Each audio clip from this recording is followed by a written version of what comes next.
What's up, my friends, and welcome back to another edition of the Running Back Podcast. Thanks so much for hanging out with us wherever you get your podcast. Whether you're watching on YouTube or you're listening on any of our audio-only platforms, we're grateful for you, and thank you so much for being a part of episode 21, as the All-Star Game is just less than a week away at this point at Citizens Bank Park. We'll get into who made the team, who should have made the team, and we'll talk a little bit more about all of the festivities that are going to take place in Philadelphia over the next week or so, and the first half of the season as we get to the unofficial end of the first half of the season. Tyler Zulli and Frank Klose back with you for another week of Phillies baseball.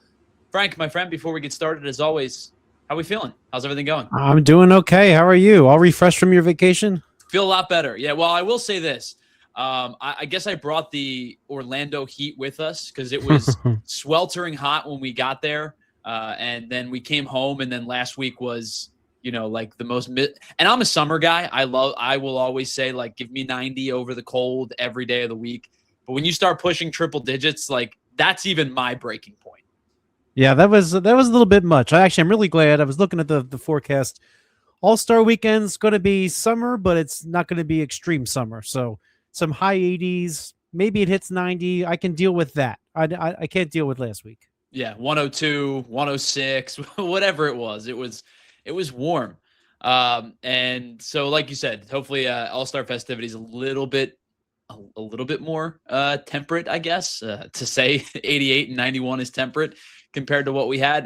But we will get into all of that in just a little bit.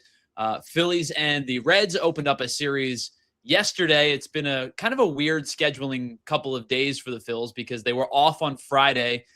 Then played a wraparound weekend series against the Royals. They lose 3 out of 4, including the Royals, I believe, for the second time in their franchise's history, scoring a run in every inning in the finale of that game. That one was less than enjoyable. And they started a series against the Cincinnati Reds yesterday, in which Zack Wheeler that might have been the most dominant I've seen Zack Wheeler in probably, I don't know. I don't know if I go back to that complete game start against the Mets a few years ago on Roy Halladay Day, but just utter domination from Zack Wheeler last night.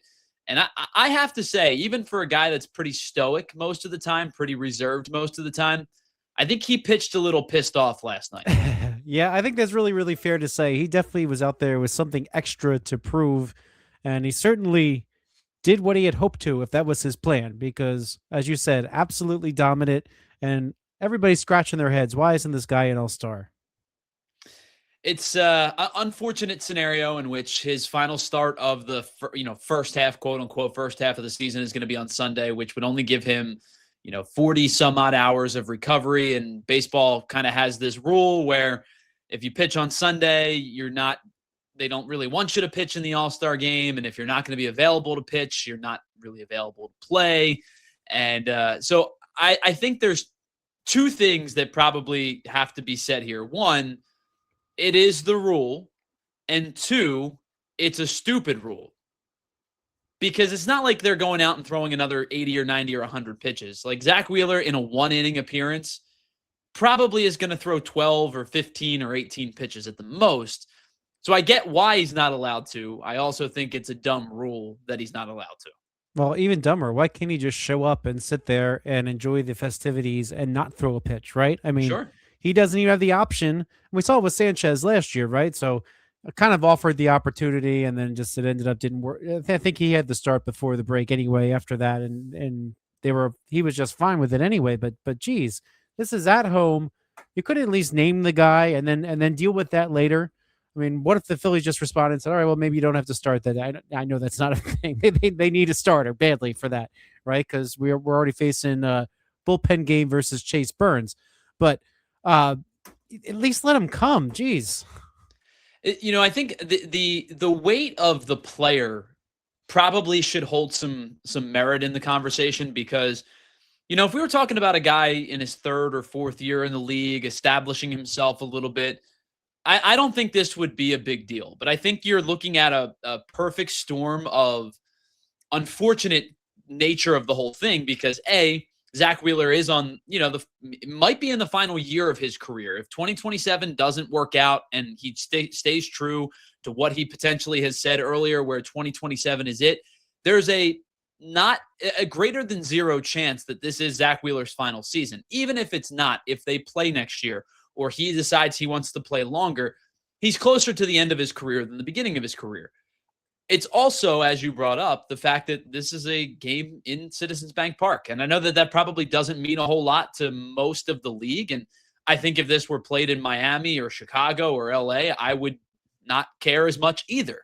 But I think that that part of it is a big part too. The other part, he's been incredible since returning from the IL.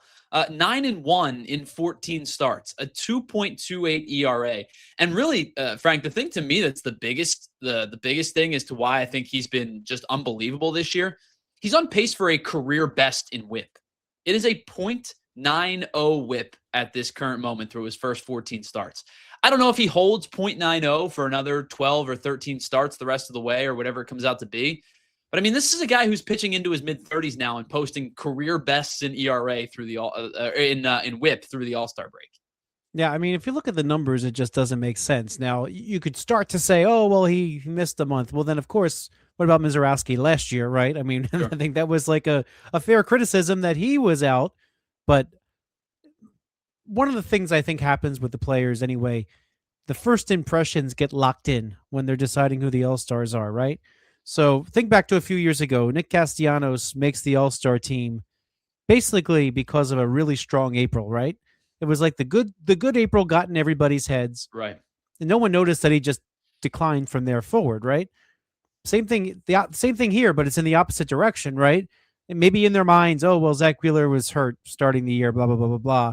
Didn't see how much he's put up so far. And, sure. and maybe they haven't faced him. Look, I don't even like the players voting because they don't really get to see the other teams. It's not like this is a totally objective vote that they have, right? They only see who they play, right? And someone who is not a player and can actually have more time and ability to survey the landscape and see who's doing what would think very, very much differently than the player. So I think this is a problem with the player vote. So I think, all I have to do is go back to last year. I thought Ranger Suarez was pretty deserving of being an all-star last year. Similar situation. He didn't pitch in April. Didn't really get all, I think he had one really rough start against Arizona early in the 2025 campaign, had a stretch of incredible dominance from late May into early June. I thought was deserving of being an all-star, didn't get selected for a similar reason. I think his innings were limited, his starts were limited. Wheeler's been better than Ranger was last year at this point. And they probably made, I don't know the exact number, but I would imagine they've made a similar amount of starts to this point, probably in the low teens. I know Wheeler made his 14th last night.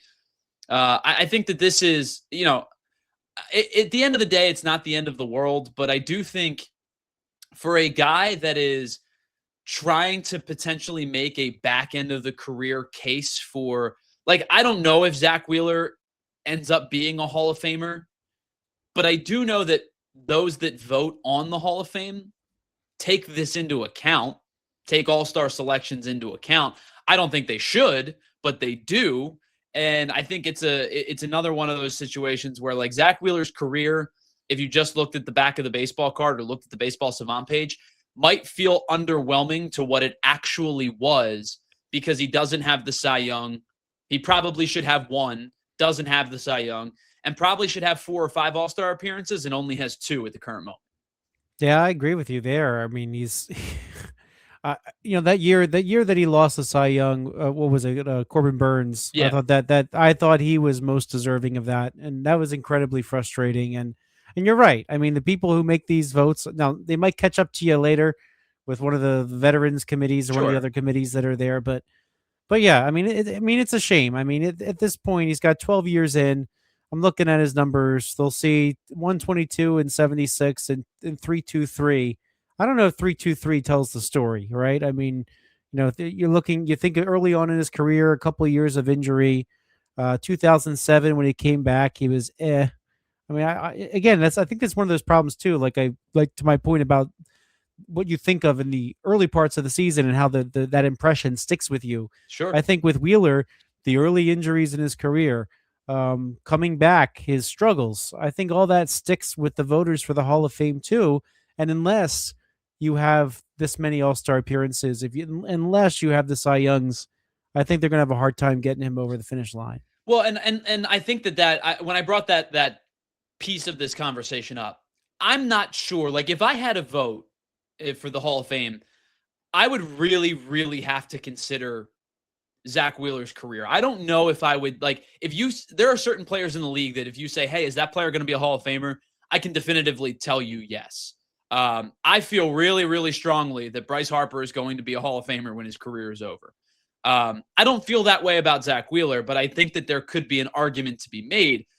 But I look at some other guys from around the league, and I think about like Chris Sale, for example. Him winning that Cy Young last year is a huge boost to his career, because his peak, the years with Chicago and the first couple years with Boston. I mean, you talk about one of the most utterly dominant pitchers that the game has had in a long time. Chris Sale was that guy, closing in on 300 strikeouts some years. Just his numbers were off the charts good. Then he had the plague of injuries at the end with Boston that, cost him, quite a bit of time for several years to bounce back the way that he has in Atlanta, especially at 35 or 36 or whatever he is, has really helped cement his case as a Hall of Fame candidate. I think the unfortunate part, as we said, for Wheeler, like not having one, probably all of this comes into the conversation of Wheeler's career is probably better than the flat numbers will tell you. Yeah, and I'm thinking one name that comes to mind is Mike Mussina. I kind of thought, again, trying to be objective, when he was elected, I thought that was kind of a stretch, even though he's really, really, really good. I mean, I suppose his longevity is really what got him in there, right? He did. And he wore blue and white pinstripes. That helped. Yeah. So I thought that was not. Yeah, he's someone. He had 5 All-Stars, no Cy Youngs. I mean, he got votes almost every year, it seemed, but for a little while there. But I don't know that he would have been somebody I thought to put on. Now, what he has is 18 complete years in major leagues. Zack Wheeler, if he really does hang it up after next year, I don't know that he's pitched enough, but I think we're going to see that it's going to be a really hard decision to make, I think, on pitchers, period, going forward, because the way that pitching has changed so much, you're not going to see anybody with 300 wins, right? So, I mean, I suppose someone has a shot of racking up 2,000 strikeouts. I don't even know if 200 is going to be a reliable benchmark much longer. Like, you're going to get guys in the high 150s, 170 range. Like, that's going to be plenty to get guys in at this point. If the voters really get with the times. I think there's going to be a learning curve, right? Like, there might be a chance where you might not see many get, like, except for the surefire guys. Like, Kershaw is going to be a first round, first ballot Hall of Famer. He's got 223. And I don't know if any of the active guys, now I don't know off the top of my head what Scherzer's win total is, but like, I'm talking more about the younger active guys, not the guys on kind of the back ends of their career. I don't know if any of these active guys get to the 220 mark, I don't even think they get to 200 mark. Yeah, it's not something people do anymore, and the way the game has changed, the way they manage bullpens, the way that they manage pitchers' bodies. I mean, 100 pitches became the magic number, right? So, I mean, we're probably a good 20 years removed at this point from the, hey, Johan Santana, just pitch until you finish your no-hitter. Until your arm falls off. That's never allowed anymore. All right, so Wheeler not an All-Star, unfortunate, and I think probably he's had a deserving campaign. But several Phillies are All-Stars, including Brandon Marsh is an All-Star starter and a first-time All-Star. I know he's had a little bit of a dip compared to the torrid start that he had at the beginning of the year, but still hitting over 300 and a deserved All-Star campaign. You and I talked about Brandon Marsh, and we've talked plenty about platooning Brandon Marsh at the beginning of the year and what kind of right-handed bat would they provide. And was Otto Kemp going to be enough? And turns out it didn't matter. Brandon Marsh has really run away with the job. And I think in large part that's due to the fact that he's hit lefties significantly better this year than he has in years past. He's always going to hit around 300 against right-handed pitching. But his average against lefties this year has hovered about 250 for most of the year. and it's allowed him to stay in games. And he's done a really nice job, and he's deserving of being an all-star for the first time in his career. Yeah, his numbers have tailed off a tiny bit, but I think part of it too. He's been a little banged up. I mean, you almost see him semi limping at times. I mean, he's been playing through some stuff, so I'm not worried about him tailing off at all. But yeah, but this is well deserved. It's even nicer that the fan base who voted recognized that. I mean, Yep. Philly fan base does have a lot of fans and the power to vote people in, but still, you need some other votes elsewhere. And So, outfield in the National League was tight this year. Not just Marsh, but I mean, Andy Pages has had an incredible year. Jordan mhm. Walker's been awesome. James Wood, you know how much I love James Wood. I just marvel at his athletic ability for being as big as he is. But just moonshot power. Michael Harris has had a nice year. It's a really competitive, and then of course, the big time names, right? Like that are Juan Soto, of course, is going to be voted in. And he's had a great year. It's not like he hasn't been deserving, but he's going to make the team no matter what. It was a pretty competitive outfield mix. So to not only see him make the team, but to be an all-star is I think an indication. A, the Phillies fans did get out and vote, and B, I think baseball recognized that for a very long period of time he was leading the league in average.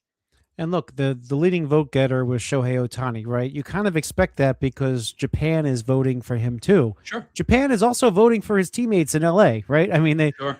they're the unofficial Japanese team in the United States at this point, right? I mean, with Yamamoto and they've had many Roki opportunities Sasaki. with, yeah, lots of star power over the years coming from Japan. So, even to hang with the Dodgers, who are clearly favorited to win the voting, is pretty impressive.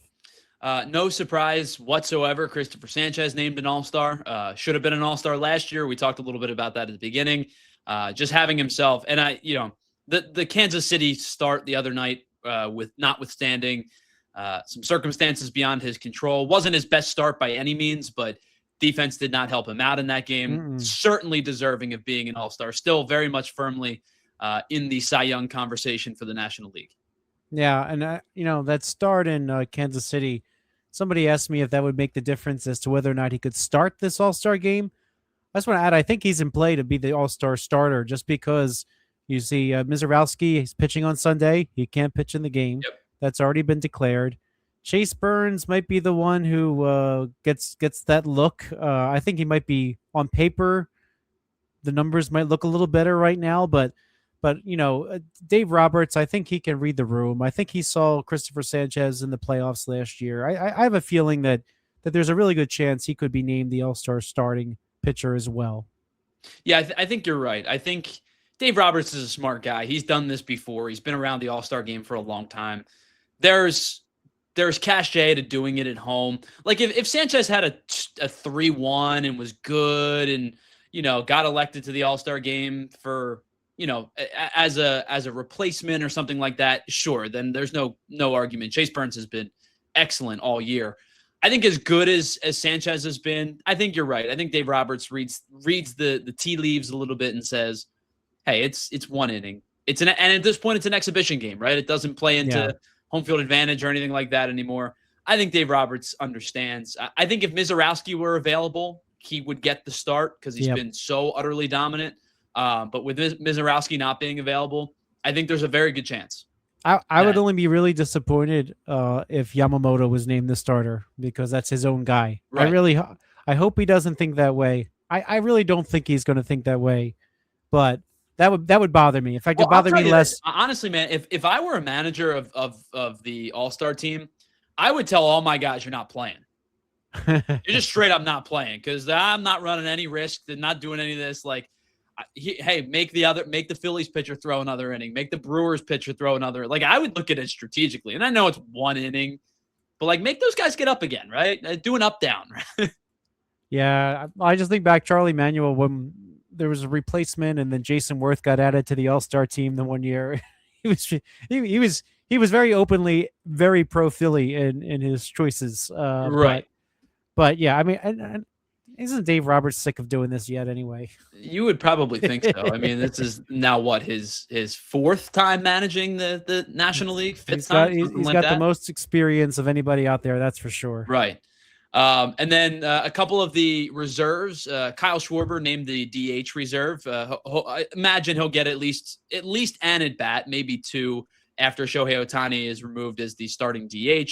But Kyle Schwarber rightfully named an All-Star. Bryce Harper named the Legends pick, which is an interesting one because I always look at Legends pick and I think about kind of what happened today. Justin Verlander gets named that spot because he announced he's going to retire at the end of the year. It was Clayton Kershaw last year. Bryce Harper, still very much in the thick of his career, was an interesting pick, especially considering what he and Rob Manfred went through about this time last year. Yeah, that's pretty. It's funny. I didn't pick up on the Verlander thing, but that's a good move. Certainly, he's paid his dues. I thought Bryce Harper could have been an All-Star in his own regard. Yeah, I think his merit is deserving. He's had an excellent year, and his June was incredible.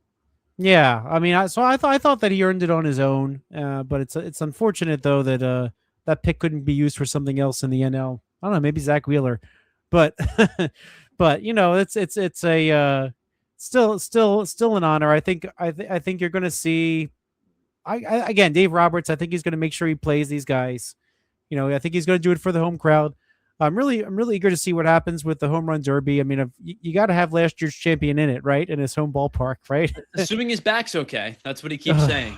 That would be devastating, I think, because I think, this time last year I just kept saying, well, of course the Phillies are going to sign re-sign Kyle Schwarber because he's not going to come in as a visiting player at the home run derby in Philadelphia. So yeah, it'd be a shame without it. But if he doesn't do it, I'm sure Harper will do it instead.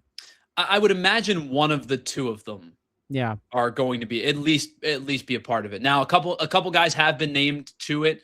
Junior Caminero was the first name. Jack Caglianone was named to it today. Actually, he will participate for the Kansas City Royals. And I know and Ben Rice was named to it the other, I believe either this morning or late last night. Ben Rice was named, having a heck of a year for the New York Yankees, very deserving on his own right. But it's still 5 spots to go. In this home run derby. So I imagine there's going to be a pretty big push for Schwarber to do it, assuming his back is feeling okay. Yeah. Speaking of the back, is that worry you at all? I think anytime you have a back injury, that it's kind of like having a core injury, right? It's anything that you need to turn, anything that you need to pivot, anything that you need to use your power on. Sure, I think there's some concern. I mean, he had a home run last night against the Reds, but I think it was a stretch of maybe 10 or 11 games where he only had one.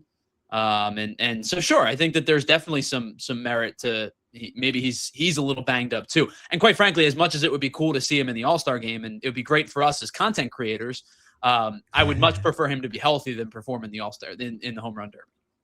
Yeah, I agree with you. 1996, last time the Phillies had this honor, they didn't have much going on as a team.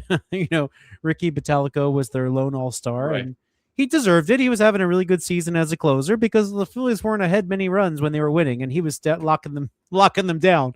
So Bottalico deserved it, but it was a shame. And there was, that was a year without even Darren Dalton and Lenny Dykstra and Benito Santiago catching. So I mean, it was not going to be a great year for the home team, unfortunately. But you would have hoped that more got showcased there.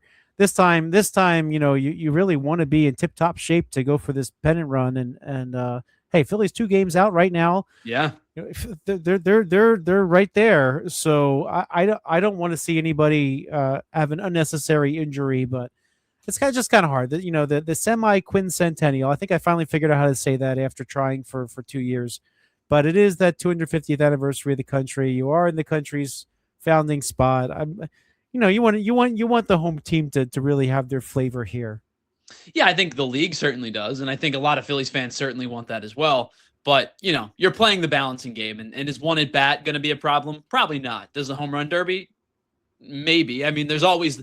I think that lore has kind of gone away a little. It's kind of like the Madden curse, and the Madden cover curse was a thing for a long time. That started to kind of drift away. The home run derby injury lull or performance lull, I think, is starting to find its way out a little bit too. You know, Well, Schwarber. that's because of all the launch angle stuff. Like they've Well, studied that now. very well Whereas could be. Bobby Abreu, like who was not a home run hitter, figured out how to hit home runs and then couldn't get his whole swing back. Right. Um, or my favorite was Chase Utley, who just never really had any business being there to begin with, and was just swinging his usual swings and hitting doubles against the Hitting wall, line drives basically. into the Yeah, gap. but Um, but uh, but yeah, you know what? I think this group needs a break. I see. In fact, I really don't care for the fact that they have to play the Mets sooner than the other teams playing. Then they have another Friday off because yeah. Fridays off are apparently a thing for this team. But I think they need a break. Without a doubt, I think a lot of guys are banged up. A lot of them are tired. Could use the break. Hopefully, for those that are participating, this is just fun, and they don't Well, feel and like their break the was good news interrupted. is they don't have to go anywhere, right? It's not like they're Yeah, flying cross country to LA. Like if they want to participate, they can still be home and still kind of feel off, and not have to worry about that. sleep in But their own bed. I agree with you. Like I think the one spot in particular that definitely needs a break is the bullpen. I mean, the bullpen has Hmm. been they've thrown a lot of innings over the last couple of weeks. Aaron Nola isn't getting very deep into starts, although he did pitch 7 for the first time this year in his last start. They have a bullpen game coming up, and the Ron Hell start. And I'll give credit to Ron Hell. I thought he did his job, but they weren't going to tax him deep into games. This bullpen's thrown a lot of innings and a lot of pitches. You saw it last night. Ryan Kerkering threw 30 some odd pitches to get 2 outs. His command was not particularly strong. I know Joan Duran wants the baseball all the time, and I love having a back end of the reliever like that wants the ball. But he's thrown a lot of innings too. Brad Keller, before the injury, was throwing a lot of innings. Even guys like Tim Meza, who are lower leverage guys, have thrown a lot of innings this year. Yeah, Because of situations. So he's I no spring really chicken think either. the bullpen could really use some time off. Yeah, I think that's very, very fair to say. And actually, you mentioned Alan Ronhell. It's kind of a shame because I think he only got sent down because they were so desperate to have another fresh arm come up. I think it wasn't so much about this one start that they could just kind of cobble together. I think it was the previous 4 days, that they really, really Sure. didn't know how they were going to find their way through it. Now they're supposed to activate Brad Keller today. I wouldn't be shocked if Kobe Allard shows up too. I mean, I haven't seen any transactions yet, but the Phillies are probably trying to just get through this, and the train back and forth to Lehigh Valley has been running overtime as the Backuses and the Lazars and Sure. the Ron Hells and I can go on and on and on. Any thought to you that I mean, he's not on the 40 at the current moment. They'd have to make a move, but any thought that Brian Keller might get a look as well? I hadn't thought about it. I don't know if they have roster spots to do that kind of thing yet, but we'll see. I think he's now made. I want to say he's made about 7 starts, 7 or 8 starts in the minors this year. Okay, 7 at Lehigh Valley. Excuse me. Posted a 2.37 ERA over 50. Excuse me, over 30 some odd innings. So. Not pitching particularly deep into starts, averaging a little bit more than 4, a little less than 5 per start, but a veteran who has pitched in the big leagues before. Yeah, like hey, could be an option. That's why they're picking up guys like him. That's why they're picking up Kobe Allard. I think they're just trying to have somebody there, so that when they need to call on somebody that they actually feel okay with them coming up. They have more depth there than they used to be.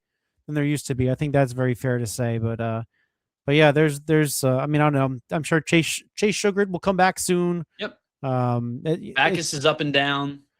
Yeah, I just hate when bullpens get into that habit. So yeah, and then of course when the ones that you have to have and you have to count on, the ones like Jose Alvarado are being so inconsistent, it's really frustrating. Well, I know we've kind of looked at the bullpen in a negative light a lot lately. I did really quickly, if you don't mind, want to highlight one of the guys that I think has pitched really well as of late. And I think it's pretty clear to say at this point that the Phillies have won the Matt Strahm trade.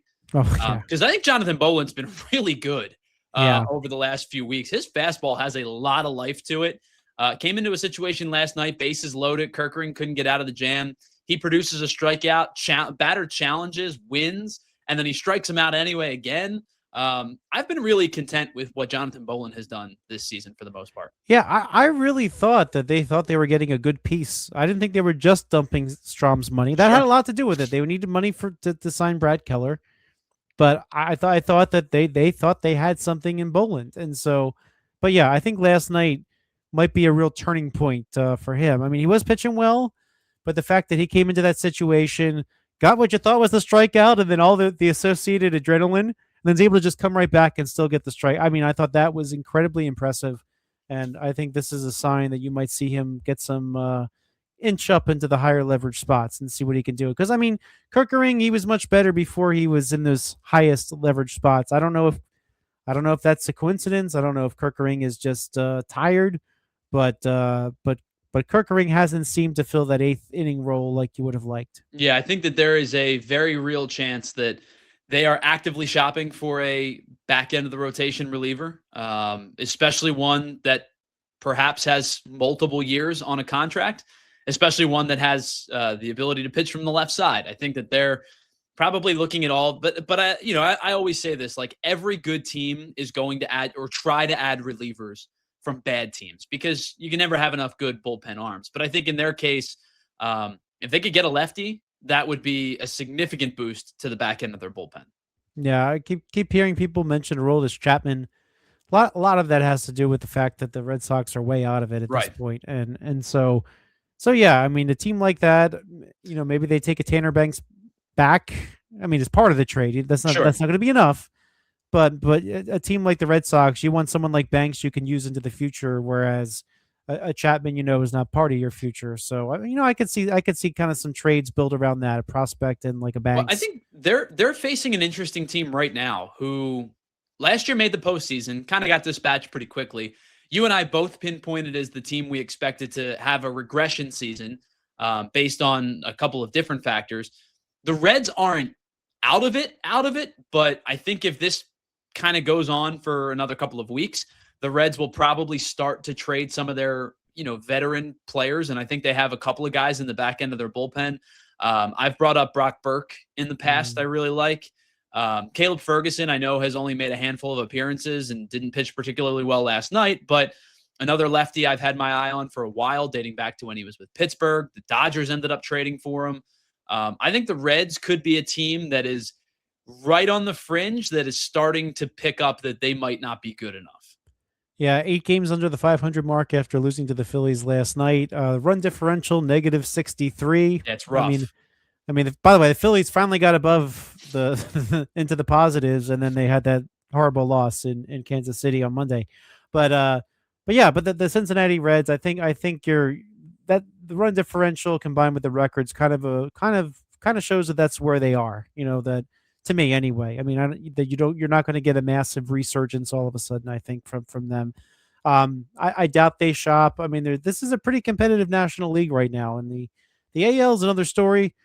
But the NL right now, I mean, just with so many teams. I mean, if you look in the wild card standings, you have to look way, way, way down to find Cincinnati. I mean, they're only fourth. They're fourth from the bottom in the standings. Period in the National League. Yeah, So and I mean, there's some teams that we maybe expected to be okay to potentially bad that are competing, right? We talk. I'm the first one to admit I thought the Cardinals were going to be atrocious this year. They're playing much better baseball than I expected. They're in the hunt. The Nationals, sans their horrific bullpen, they're in the hunt. The Marlins are one of the hottest teams in baseball since the one game beginning of behind the June, Phillies. playing some great ball right now. They're in the hunt. And then you look at teams that you kind of expected to be in the mix. Maybe they're a little bit short, like San Diego, for example. They're right around the 500 mark, but they're a talented team. Did they make any kind of moves to bolster, right? To see if they can make one more push. There's a lot of teams in the National League right now that I don't think are ready to admit that they're not good enough to make the playoffs. Outside of the Rockies, outside of I don't know. Can you say the Mets? Probably. Oh yeah, the Mets are going to be open for business. They've Right. already Like, kind of acknowledged that. I mean, they had a handful of names they would not trade. Obviously the Sotos sure. of the world are not going to be moved. They're not But moving Alvarez. yes, but Actually, they might move Lindor. That was not a name mentioned as Crazy. someone they would not move. So, but stay tuned to the Mets. But the Diamondbacks, that's another team on the bubble. One game Yep. under the 500 mark. Pittsburgh. They have some. Yeah, Pittsburgh's regressing, and I mean even the Cardinals have losers of 4 in a row. They're now 10.5 games out of first place in the Central. So Yeah, the Brewers are going to sleepwalk to a yeah, division there's going to title. be a lot. There's plenty of distance there, but the Cardinals 2 games out of a wild card. Marlins are in a wild card spot right now. By the Yeah. way, I don't know if you noticed that. So there's still a lot. There's still a lot of competitive baseball with those teams in the middle. Pirates, Cardinals, Marlins are all kind of there. Then you start getting to the iffy ones. I think Washington, Arizona, San Diego's behind them, but you would think that they would do something. I mean, Still a talented team. yeah, Preller is going to do things. Preller always makes the craziest trade you've ever seen at the deadlines. Preller is the Les Snead of the MLB, the bleep them picks type of guy. He's a bleep the prospects type of guy. Yeah, He don't care. yeah. So I mean, I've heard whispers they might trade even Mason Miller and Wow. just cash in to get a whole new boatload of prospects. But I don't know. They could go either way. Yeah, it'll be interesting. And I think obviously we still have, 3+ weeks until the deadline. And some of these teams will start to show you who they are. Like the Phillies are playing good baseball. I think that we're pretty much understanding their buying. The Cubs are, they had a 10-game winning streak and then a 10-game losing streak. And now they're back to winning again. The Cubs have been an intriguing team, but at their best, they're a really good team, and their starting pitching starting to get a little bit healthier. They're going to buy. The intriguing ones I think are teams that have been historically not very good the last couple of years, like Washington and Miami. They're really, really intriguing. But for the most part, you've got a lot of teams that haven't quite figured out what they are just yet. And I think the next couple of weeks should tell you who they are. Yeah, and then once the deadline deals happen, that's where you start to see a lot of the separation. I mean, Right. I mean, of the Marlins and Nats, I think much more highly of the Marlins. However, I do think that they're not a complete team, and they're not in a position to add either. So I don't see them kind of staying with this. But I will say this: I think for the fourth year in a row, Sandy Alcantara's name had come up about will they trade Alcantara this year? I can't imagine they do if they're playing well. Yeah, or if they do, it would upset the fan base that they have, whatever they actually have. I mean, Yeah, all 12 fans are going to be really mad. I remember in the late '90s, the White Sox decided to sell while they were still a few games out, and that just really wrecked the fan base. So, yeah, you got to be careful. I mean, the ownership likes to sell tickets too, so they don't like being open about rebuilding. Right. But plenty still to get to. Oh, by the way, the one guy that we didn't talk about that it was named an All-Star replacement, Jesus Luzardo was named an All-Star replacement as well. And I know people look at the ERA and say, it's a high 3 ERA, but you know how I feel about Luzardo. His stuff is electric, and I'm happy. I didn't expect it, but I'm happy to see it happen. Yeah, kind of a makeup pick for last year, I think. Yeah, probably. If I'm Dave Roberts, I'm thinking, again, you saw the playoffs last year, right? I bet you he's thinking like, you know what? If there's some tough lefty coming up after in this game, I'm going Luzardo because I saw what he did to us in the playoffs, coming in as a reliever and getting the lefties out. So I bet you that has something to do with it. So we've got a lot going on in the next couple of days. MLB draft begins on Saturday. The Phillies will pick 36th in the comp pick round now at this point, because they bounce back 10 spots for going over the luxury tax. So draft begins on Saturday. Prospect game, Gage Wood will participate in the prospect game on Sunday. Then you've got the home run derby and the All-Star game next week. And by the time we chat again, Frank, that will all have transpired. So by the way, don't forget the HBCU Classic. Yes. I think this is a really intriguing game, and I think it's been very underrated so far. But yeah, all the best players from the historically black colleges and universities are coming together to play. And if you look around Major League Baseball, there are many fewer black players than there were when I was growing up. And so Ken Griffey Jr. is behind this. Pretty cool to see Ken Griffey Jr. At Citizens Bank Park. And by the way, the tickets are very reasonably priced. Yeah. So I would highly recommend if you don't have plans on Friday, check it out. See what you can get. I mean, I found even the Diamond Club seats were or whatever they call it these days. They were very reasonably priced, and so I grabbed a couple for myself. So I recommend that you check that game out too. So, But again, I'm going to everything. It's a once in a lifetime opportunity, especially for those that maybe were a little bit on the younger side in 96. And, who knows the next time the Phillies get an all-star game after this. So an all-star weekend after this. So take advantage of everything that you can. Enjoy it. I'm sure I will see you down there most of the days over the next couple of days. But by the time you and I chat next in this forum, everything will have transpired. So the Phillies get closer and closer to the trade deadline. The unofficial half of the first season is about to end. And it is going to be an incredible week at Citizens Bank Park and the surrounding areas. So for my partner, Frank Klose, I'm Tyler Zulli saying thank you so much for hanging out with us and listening to us. If you're watching on YouTube, hit that like button and smash the subscribe button on the way out. If you're listening on our audio-only platforms, the 5-star review would go a heck of a long way. So thank you so much for being a part of it. Enjoy the All-Star festivities this coming week. We'll talk to you next week right here on the Run It Back podcast. See ya.